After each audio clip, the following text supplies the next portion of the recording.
can you hide notes in PowerPoint while presenting? In order to hide notes in PowerPoint while presenting, you just have to follow the steps. Now, first thing I'm going to teach you the ways to add notes. At the bottom of the page, you could see there's this field as click to add notes. Here, you could go ahead and add notes by tapping on it. So as you can see, this is how it's going to look like. Now, next thing, what you want to do is once you've added the notes, you want to go ahead and select it and click on the notes at the bottom of the page in the left and in the right hand side corner. You could see that the notes has been hid. Likewise, if you want to show it, click on that. And if you want to hide it, now you could go ahead and make it to full screen by tapping on the icon at the bottom of the page in the right hand side.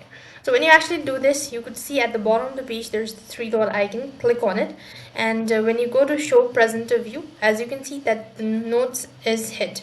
This is how the audience watching. That's all for this video. I hope the video was helpful. Make sure to like, share and subscribe to our channel. Thank you for watching. See you in the next video.